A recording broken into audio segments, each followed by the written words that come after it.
Guys, welcome back to Here to Chalo Homestead. I actually just brought my stuff outside.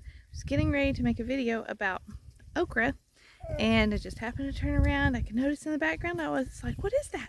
Holy moly, we have baby goats. So I'm going to take you along. Let's go check this out. I haven't even went out there. I don't even know what's happening, so let's just go together and see what Miss Belle, how it's going with her. I know I just saw at least one baby goat run by. I've been gone all day, so let's go check it out. Okay guys, so all of our other goats are very pregnant, you can see too, but let's go check out the ones that are over here. So I actually thought last night we were outside with a bonfire and there was a full moon and bell around her neck kept jingling. And I thought, I wonder if anybody's like going, maybe she's going into labor. Oh, I hear babies. I see two. And apparently I even came out with a flashlight and looked, but she wasn't in labor at the time. This gal is actually very close to giving birth too. So anyway, all right, I see babies. Let's go check it out together. Belle, look at you. I'm so proud of you. You did it all by yourself, Belle. Look at the babies. Look at your babies. Hello. Oh, good job, Belle. Go get you some food. Yeah. Let me see your hello. I am so proud of you, Belle. Look at this baby, and they're eating so good. So Belle is our fainting goat. She was bred with a Nigerian dwarf. Good job, Belle. All right. Oh, baby goatsies are the best. Good job. Good job, Mom. You're such a good mama.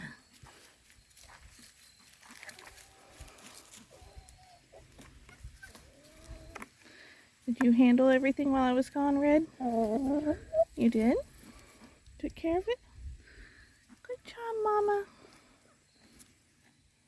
Good job, Red.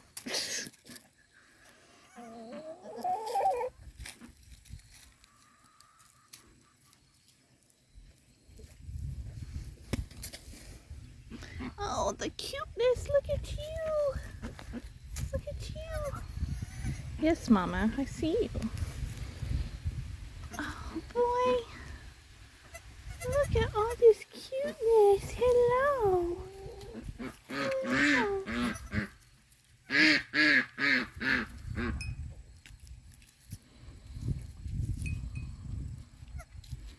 So yeah, we were going to make a video about okra, but baby goats are way better.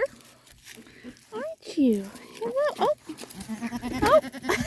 What was that about? You scared everybody. Uh-oh. Okay. Look at that. So this one's a little girl. And I believe this one is a boy. I can't tell for positive here. Let's see. Hey, dude. Hey, dude. Let's not. You need to go on. So that one's definitely a little girl. And I think this one is a little boy. We will figure that out here in just a minute.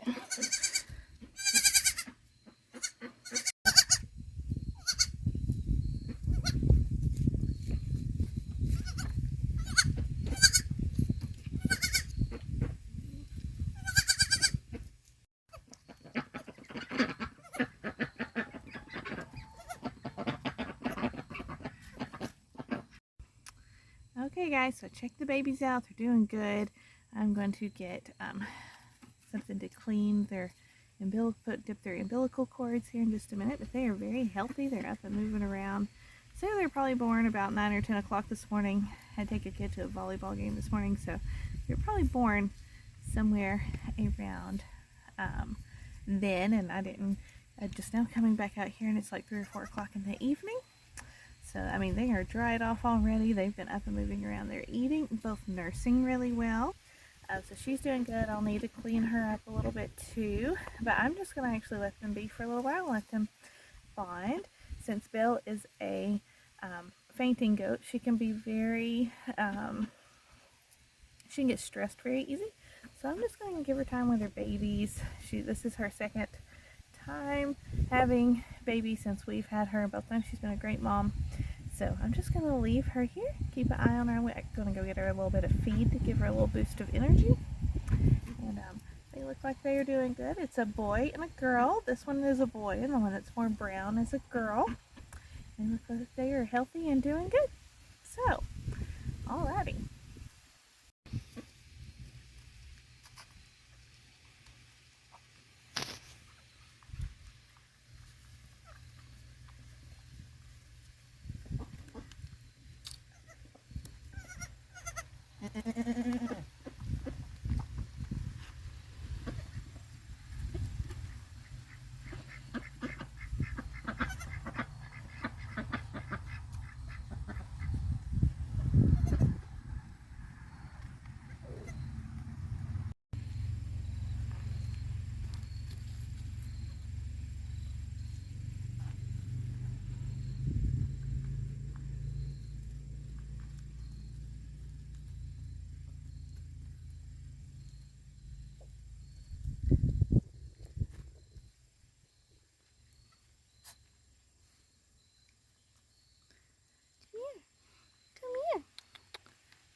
So the last time Belle had babies, and one of them is still here, Buckling we still have, they haven't really showed any signs of like fainting genetics. Like they're not very, her other babies were not very skittish. She was rebred back to the same buck.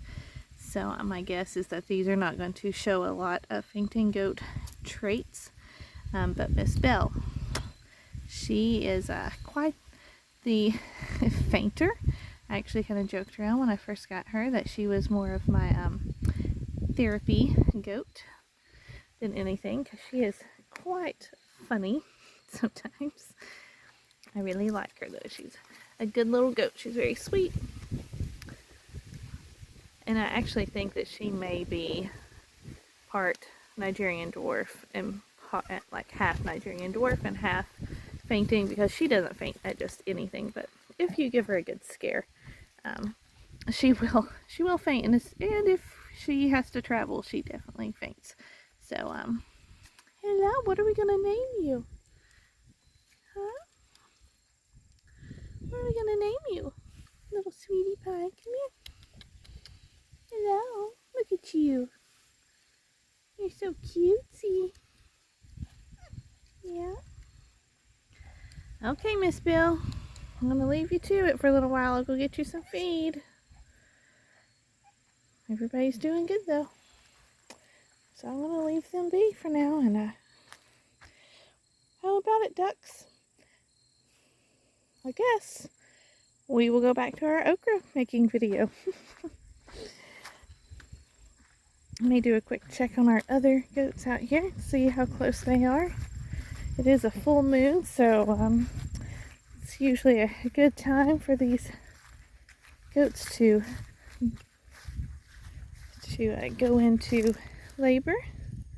Everybody's out having a little fun day in the pasture, pecking around. I'm thinking that they are all going to be Red. What are you doing, bud? Oh, what are you doing, buddy? Red's always so happy to see me. Red and Red Jr. Yeah, I know. There's only one Red. And we love him. He's very kind and gentle. Yeah, you're my buddy. This is actually one of Belle's babies she had back in March. Hey, bud. Hello. And he doesn't really show any fainting traits. This is Nibbles, and she is very preggo as well. She miscarried her last set of babies, so I'm trying to watch her very closely since she had quadruplets. It was her first time giving birth, and so I think that is why she had such a hard time. Hoping now that she's a little more mature, that this time will go better. I don't know. I don't really see any signs. Hello, Nibble Doodles. Hello. But her sister over here, Cookie, they were twins. Her bottom is looking very swollen. I really think she could possibly go into labor anytime. Alright, let's check our one other goat, Karen, over here. Check on her. Her milk sac has gotten huge this last day or two, so I'm going to check her, see if she has any discharge or anything happening. There's nothing quite like spinning your... Whoa, your milk sac is huge, girl. She's a great milker. She has a nice little milk sac. You can tell here it's gotten quite large the last day or two. And she's showing just a few signs here that she could be ready to go into labor. Last time she was pregnant with quadruplets. One did not survive because it was... I didn't realize that there was one last one in there. I could have helped her more. So I kind of feel bad about that, but you don't know what you don't know. She's been acting a little sluggish the last day or two, so I really think she's very close to going into labor. If you ever wonder why we have holes in our jeans, it's actually, I don't buy them that way. The Nibbles just eats holes in my jeans. No. Yeah, so, you know, there's nothing quite like having to come outside every day. When you wake up and the first thing you think is, let me go look at a goat's butt, you know you have reached a whole new level. And that is, unfortunately, where our life is whenever it is kidding season. Okay, well, that said, I'm going to leave them be. I'm going to finish I'm going to do what I was originally came out here to do, which was talk to you about saving okra seed. And then we'll go back out and give Miss Belle some feed here in a few minutes. I'm going to give her a little while to just bond with her babies since they're doing really well right now. Alright, so fall is upon us, obviously. We got the baby goat thing happening. Will be for the next few days. We've got our hay put away for winter. Most of it, I gotta go get one more trip worth of it. Our little like farm truck, the brakes have been messed up, so now that they are fixed, I gotta go finish getting the last little bit of my hay. But getting pretty close there, and fall garden is in like this in-between stage where it's looking pretty ratty. But I've also replanted out some new stuff, so some parts look totally bare, but there's actually seeds growing. Some of it looks ratty, like these tomatoes. They kind of need to be pulled, but I'm also still getting enough tomatoes just here and there that they're not really... I don't have anything else to put in this bed yet, so I'm going to leave them for another week or two. My basil is... all that is basil. That's out of control. I need to dry all that. So, all sorts of things planted in the garden. I can take you around really quick, show you that, but what I really wanted to talk about was okra. I'll show you what we've got going on with this okra, and we'll talk about how to seed safe. Okay guys, so I'm standing beside my okra. Right now it's just crazy amounts of okra coming in, and I actually had a few days where I didn't come out and pick, and I had a ton of okra that just became too overgrown. And so that's the first thing I want to talk to you about with okra, is that really for the best tasting okra, you need to pick it when it is small like that, like finger length size.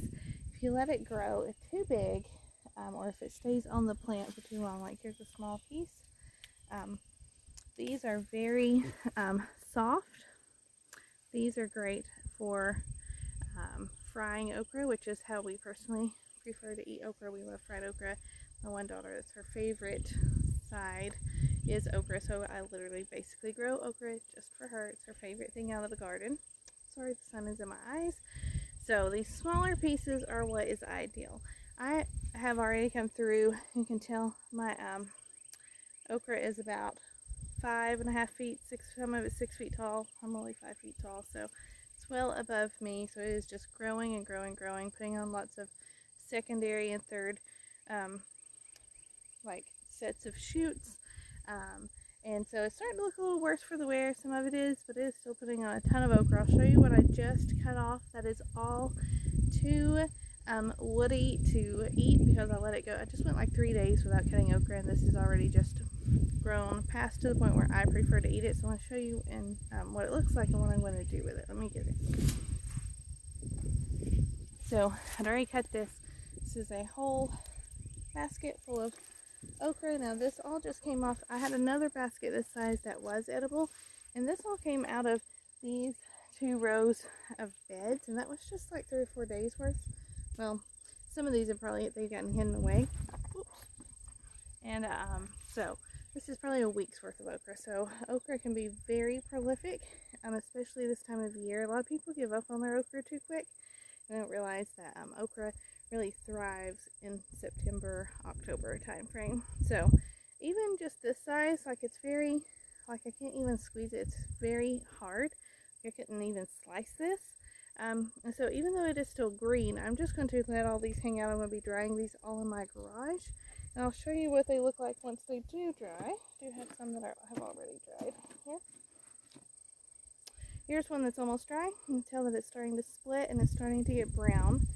And if we continue to let it dry, what you will end up with is this very dried out brown pod right here. You can hear that. And that is what we will seed save from. So like these had already dried on the plant, but I went ahead and cut all of these that are already bigger and more woody. I'm going to let them dry off the plant because what's happening is like all of these bigger ones were sucking away all the energy out of my plant. And it wasn't putting on a lot of new growth. So I cut all of these so I can let them dry. And I'll let those dry. And since then we've already gotten a ton of new growth, and I'm going to be picking some of that today as well. Let me show you the difference between the size. These are the sizes that I usually pick my okra. Okay. Versus this is, once it gets that big, it's just not very tasty at all. So small and tender, that is when you, if you're going to be frying your okra, that's when you need to pick it, is in the first 2 or 3 days after it has come onto the plant. After that, especially if you have dry weather like our falls, or the early fall here is always very dry, and they dry out very quickly. So for these, I'm just going to let that continue to sit and dry until it looks like this. For these, I'll take these inside and I go ahead and slice my okra up. I take it inside, rinse it off, and I immediately go ahead and put it into slices and put it into freezer bags. I go ahead and freeze it until I'm ready to use it. And when I fry it, I cover it with milk and then cornmeal and flour, season it up and fry it in a cast iron skillet. And even though I freeze it, to me it tastes just the same as when I cut it in the beginning. I don't blanch it or anything like that. I just slice it and put it directly into the freezer that way. So then these that are, once they dry, I'll show you what it looks like inside, how to seed save from okra. You let it sit until it has dried out like this. These ribs that are on it, those will just pop open. My kids like to do this for me. And when you pop it open, you will see the seeds inside. I don't know if you can see those. So all sorts of little okra seeds are in there in each one of the ribs, and you will have a ton of okra seeds just in that one little bit. You want to make sure that the seeds are totally dry. Even though the outside of the pod may be dry, the seeds may not totally be dry yet. So I still let like these, I do like a little fingernail test, and if I can push my fingernail into that and it leaves any indent, which it did not, so these are totally dry, I can go ahead and store those away. You press your fingernail into the seeds and they are not all the way dry yet, it will leave a fingernail indentation, and if it does that, then your seeds are not dry enough to store away, and you'll need to continue to let those seeds dry like out in open air on a plate or something. So that is how I save okra seed. So I'm going to have a lot of okra seed once all of that gets dried out enough. And I have had a ton of okra. I've got a freezer full of okra right now. I've got a freezer full of okra right now ready to fry anytime I want it, and I'm about to go through and cut all of this, and I will have probably a whole nother, probably a couple of gallons freezer bags full of okra to put in the freezer again today. And another thing I thought I would share with you, let me set this down, is that when I first planted my okra, I planted it at the same time I planted corn. Because I plant everything in raised beds, I really have to be a little creative on how I use my space. Even though I do have a lot of raised beds, I still, for larger crops like corn or okra, they can take up a lot of space and not give you a lot of yield. So what I did is these beds that are behind me, this bed, and there's another one just like it that goes that way, and then there's actually a third bed. They're all three the same. They're 4 foot by 8. They're 4 feet wide by 12 feet long. So I planted 2 of those beds by intercropping my okra and my corn at the beginning of my garden season. So I actually planted this okra from seed in May. Okra is a warm, loving crop. So it was late April, early May. It was whenever I planted my corn. I planted my okra at the same time, and I planted corn, okra, in my seed, and I planted them in blocks. And okra grows very slowly whenever the temperatures are cooler. But then as July and August set in, that's when it really starts to grow. And in July is when you harvest your corn. So I maximized my bed space with this okra by planting my corn and my okra together. And I also had in these beds squash along the edges and some bush beans along the edges of these beds as well. And I had pumpkins in the middle growing, in the middle of all the corn and okra as well. So I had a ton of stuff planted in just these 2 beds. I don't remember if I made a video or not, but my pumpkins came to harvest. They were little pie pumpkins. Those came to harvest back in August. I grew those to preserve, like to can, so those are already canned and put away. But what I did with the okra is in July, like when my corn was tall and it tasseled and I was harvesting my corn, my okra was probably only maybe 3 feet tall then. At that point in time, after I harvested my corn at the middle of July, I cut down my corn down to the ground, the stalks. I removed the stalks, and that opened up plenty of room for my okra to continue to grow. So my corn and my okra never really competed with each other, and because they come to harvest 2 months apart, there wasn't really a lot of competition happening, and so it worked out great. And so not only did I get a corn crop harvest, but then I'm also getting here 2 months later, I'm getting my okra crop harvest as well. And that is just a great way to maximize your space, even if you're growing in long like rows, like regular market rows or whatever. It still is very will be very beneficial and save you some space if you planted corn and then okra and corn and okra, because they're not going to compete. The okra grows very slow, corn grows very fast. So you could totally do that. That was actually recommended to me from my friend who said that she did that, and I was like, that is genius. I got to try that. And so I did, and it has worked out great this year. I'll continue to do that. And so my okra, I'm going to be harvesting the rest of this. You can tell here I have pretty blooms. I love okra blooms.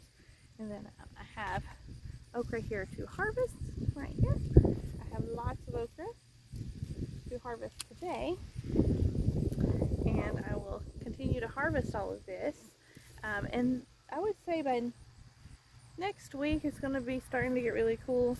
I might get 2, maybe 3 more harvests of okra, and then I will be cutting this down, and what will be going back in these beds will be greens, like turnip greens, kale, mustard greens, spinach, really cool hardy crops. And I may even be putting just a row cover over it as well, maybe some more cabbage. So that's how I'm going to rotate through these beds. So I'm maximizing what I'm getting out of these beds right now. So just wanted to share those okra tips with you. So my first okra tip was to make sure you're cutting when they're really small and tender. What I'm doing right now. Okay, so cut them when they're small, like said, like finger length, nope, not too big. Some people think that you have to let it grow big. They feel like this is a waste. Well, really, I mean, it's more of a waste when if you're waiting to let them get too big, that's going to be a waste because you're not going to like how it tastes. You're not going to want to eat that. So this much tastier than this. So I'm not going to be wasting this. I'm going to harvest the seed. We'll have plenty of okra seed for next year, but preferably if we're going for the fruit and we want to eat it for the pods, then you need to cut it small. So that is that.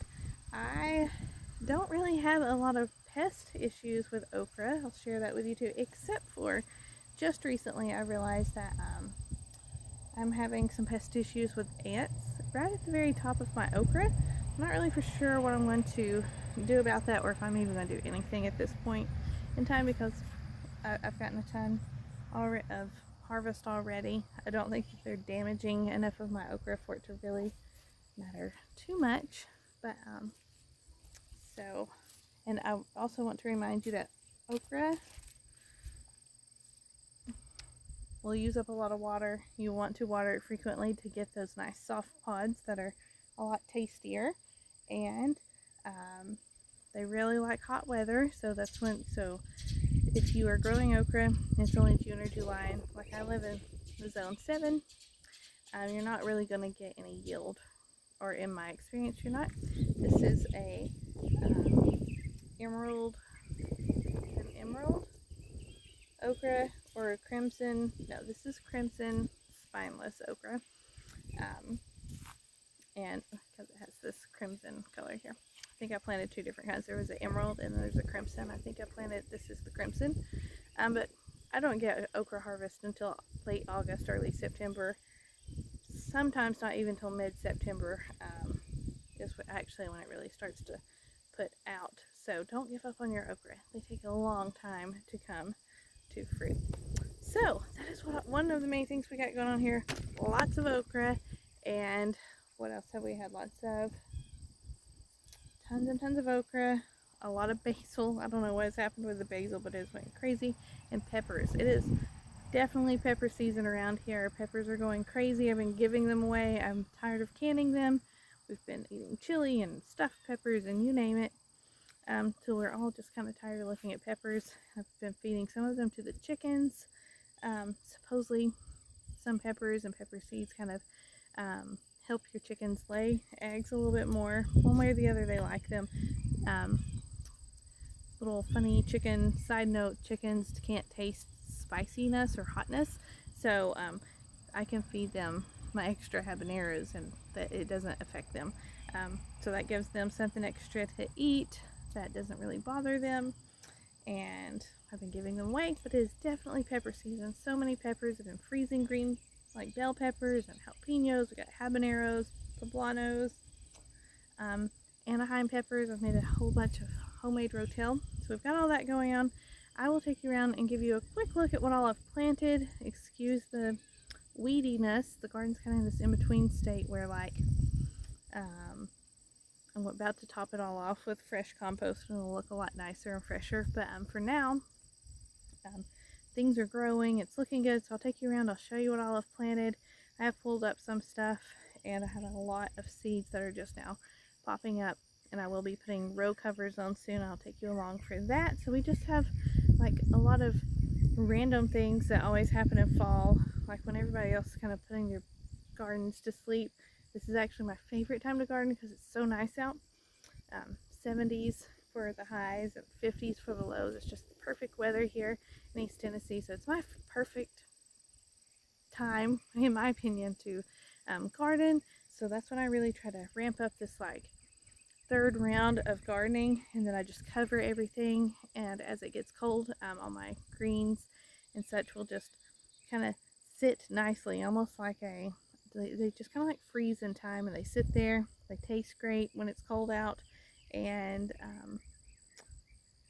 I use my garden for like my potatoes and such as that, as almost, and carrots. My root crops are able to just all stay out here because I don't have a root cellar or a basement. It's kind of like my own little root cellar of sorts by just leaving everything in the ground. So let me turn this around.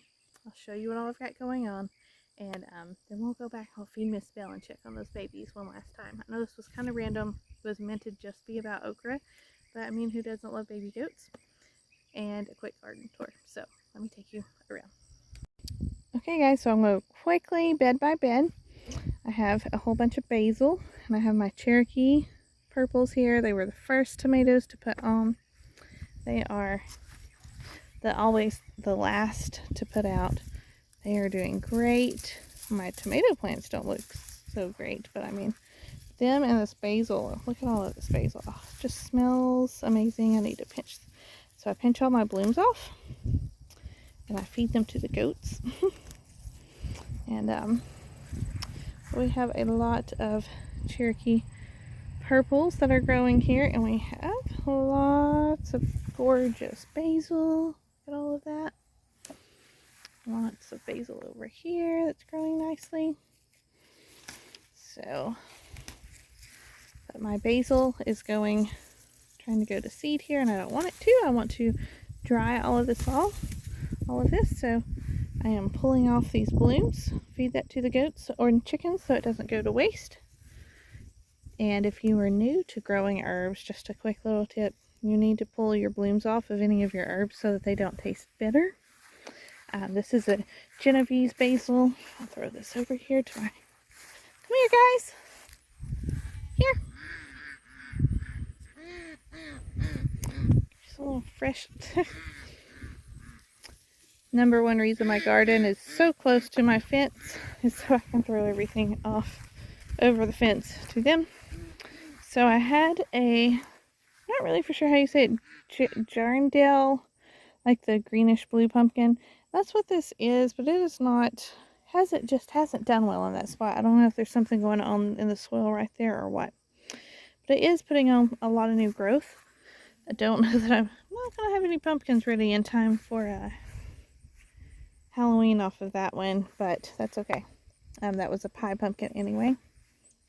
And then in here, I don't know if you can see, but we have lots of peas popping up. I'd already planted this with peas once, and something came through, I think a rabbit, and ate every single pea shoot. And you can see over here, also ate every green bean. Yeah, like annihilated it. Very sad. Very, very sad. So I do have these cute little pea shoots that are popping back up here that are just kind of spread around. And above here we still have this nope, this is a Poblano pepper plant that's doing good. Got like some really pretty poblanos. Lots and lots of poblanos on here. So that's that bed. I showed you. This is my okra. That down there is another thing of okra. Okay. So here we have bell peppers growing. There we go. It's kind of falling over there, but that's fine. And then we have in this bed, which kind of looks sad because it's so barren at the moment, there are things growing. We have radishes growing down through here. Some little baby cabbages. And then up against my fence line, I have snow peas that are just popping out. Hello, little guys. And those were our baby cabbage. And this is our baby radishes, and then it mirrors on the other side. More snow peas, more cabbage, more radish. And this pepper is just, I purposely plant my peppers at the end of my beds because I know that this is what's going to happen, that they are going to go till at least October, sometimes longer, till I get my first hard freeze that kills them back. And so that's why I don't take up a whole bed of them or whatever. I just put one pepper on the end of every one of my beds. That way they're not really taking up any space because they just go for so long. Okay, so our next bed over here is pretty full. We have some nice bell peppers here, a bell pepper plant, and then we have these habaneros, which have been very slow to turn on me. So I don't even see any on here. I've already picked all the ripe ones, which they can be eaten at any stage, but they are the hottest once they turn orange or red. So we have 2 pepper plants there. We have our celery, and this is it's a whole block of celery. I'm gonna guess that there's 6 plants here. They're looking lovely. And then here, they're ready to be harvested, and I have been picking off of them some to cook with. Okay. And then over here we have a Chinese cabbage. I can't remember exactly what the name of this one is. I bought it at an Amish store, garden store that I like to go to, and I'm trying to see if I left a well, this is an Asian cabbage. I do know that. Maybe I'll find a name tag here somewhere else. So those are Asian cabbages. Those are doing very well. I got a couple of rogue sunflowers here. So that is that bed. Cabbages, sunflowers, celery, pepper. And then over here we have some gorgeous carrots. Let me get out of the way of my shadow here. So here we have a gorgeous bed of carrots. These are Danvers carrots, which are my favorite to grow, heirloom carrot to grow. And let me get in here. I need one for tonight anyway. Let's pull a carrot. Find us another good size one. They're kind of planted close, so they've been a little strangely shapen. So there's that one. These are very, very sweet. I love the Danvers carrots. There we go. Just trying to get zoom in. Right. And then we have some celery in the middle. We have a pepper plant on the end.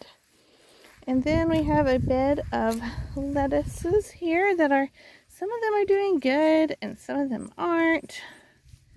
I think the same little rabbit that got in here and ate some other stuff, but you can tell I have some that have survived the creature attacking them.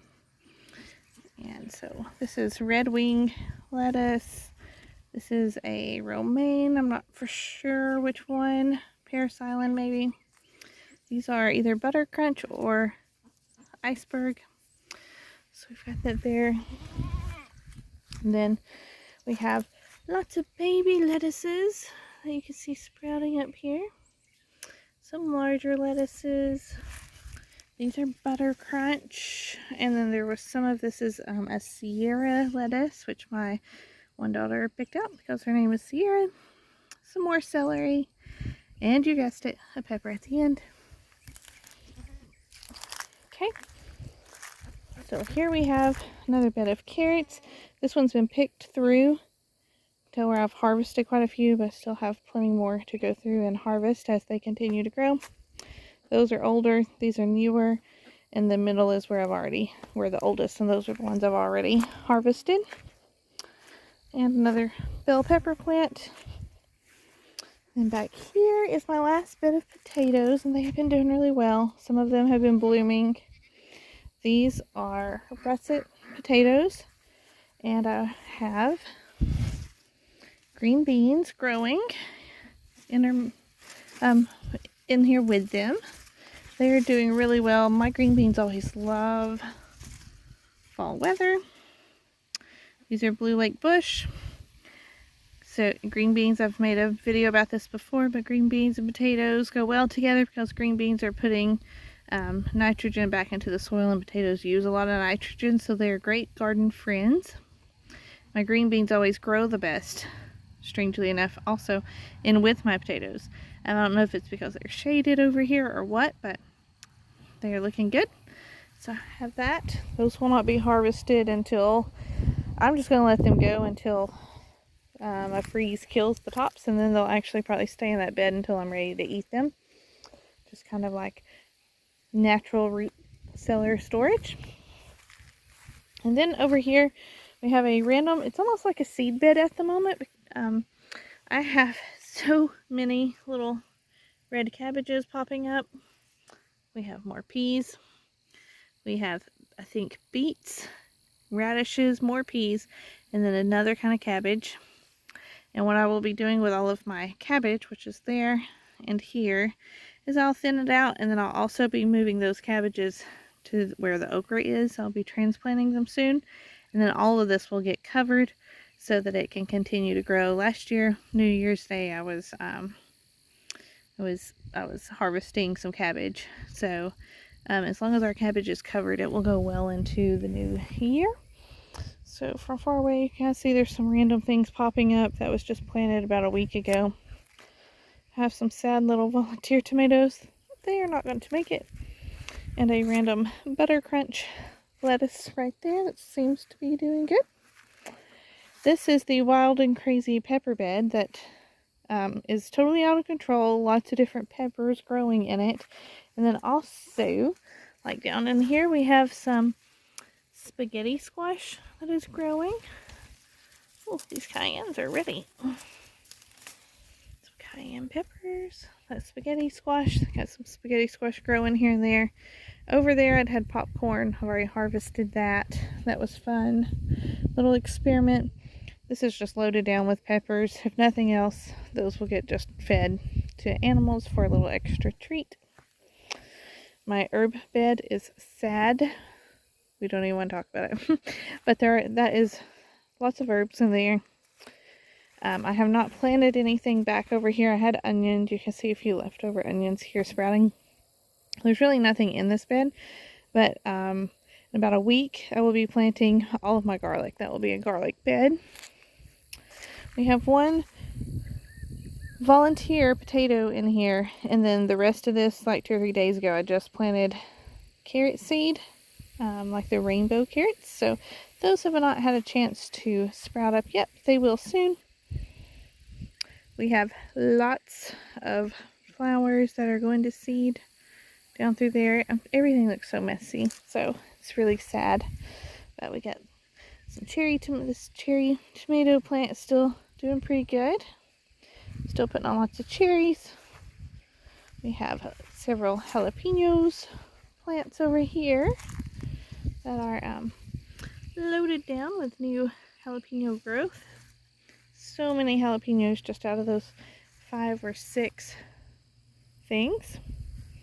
And then something keeps sneaking into this bed as well and eating this was cauliflower. So I've actually set a few little things over it to keep whatever it is out. But these are my little baby cauliflower plants they're making a comeback. They're behind though. There's a pepper plant at the end. Over here we have beets and some peas and some pumpkins. And, well, I was going to show you a pumpkin, but I don't see one. Oh, they're on the other side.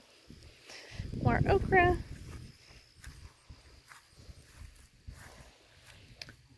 My kiddos just planted these cute little baby pumpkins. You see those there? So I have some baby pumpkins. I have more beets. And then this is kale and spinach. So it's starting to grow. It's our kale and spinach bed. Peppers. We have not tomatoes. We have little miniature pumpkins here. Anaheim peppers that are like taking over. These guys are always very prolific if you like to make your own rotel, which is super simple to do. These Anaheim peppers are great for that. Pumpkins, which are looking a little sad. I don't know what's up with that. But my broccoli is doing great. Bed of broccoli. Another pepper. And then my sad little Roma tomatoes. The plants look sad, but it's still putting on quite a lot of Romas. So I'm just leaving them there for now. And I'll eventually plant that out with some greens or some more cabbage. And then all of this mess, which looks very messy at the moment, that will all be tilled up after I pull my okra in a week or 2, and that's where I'll transplant all of my cabbage. And these will be greens and cabbage beds, and they will look much better, and then they will get covered. So, as you can tell, things are looking a little rough at the moment. It's just that kind of in-between stage of the garden. It just is what it is. But there is a lot of stuff growing, a lot of things to harvest, a lot of things that are already ready to eat that I can just come out here and harvest from as I want it. And so that is where we are at. I'm going to finish harvesting all of my okra that is like right here. So there's a lot of okra in here to go ahead and harvest. Some of it's even down here low. Okay guys, so that is my very messy, unorganized garden at the moment. That does have a lot growing in it though, and it will look much better in about 2 or 3 weeks. It's just this in-between stage that I'm not a fan of because I don't like the way it looks. But it will look much better here in a few weeks, especially once we get everything covered and everything just looks more uniform. The one thing that does sadden me a little bit about the winter garden is that there's not really a need for like my teepees and my extra fencing. There's not like a lot of height that happens in the garden, not a lot of interest. Everything becomes very low to the ground and very flat, but it comes with its own beauty as well, especially when there's snow everywhere and then you still have green things growing. So anyway, that's what we have going on. I'm gonna go back and feed Miss Belle some feed and give her a little treat for being such a good mom. I'll take you along for that. And hey, that's all we've got going on right now. I hope you guys have a blessed day. Bye.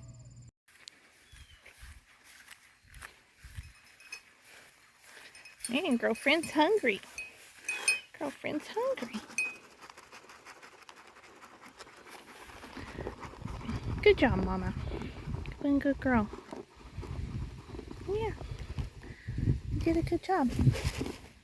You did a good job.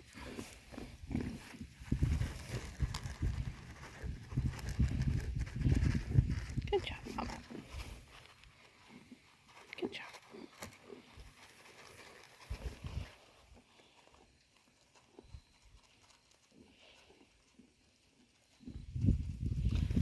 Let's go find the babies. Oh, Mama is preoccupied.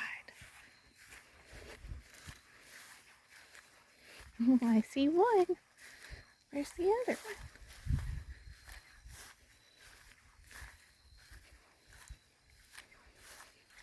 What are you doing over there? What are you doing? Are you hiding?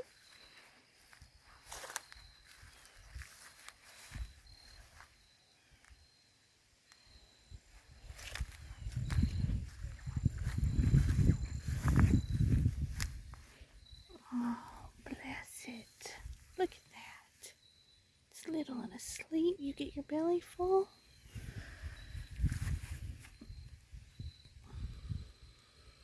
Are you okay?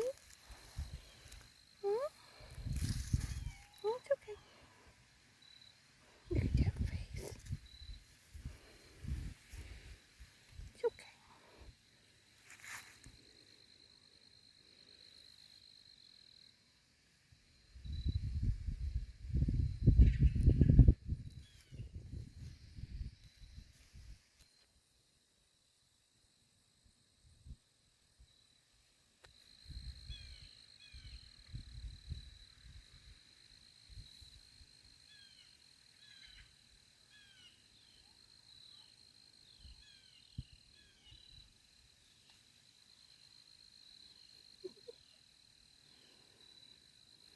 Sunshine is nice, isn't it?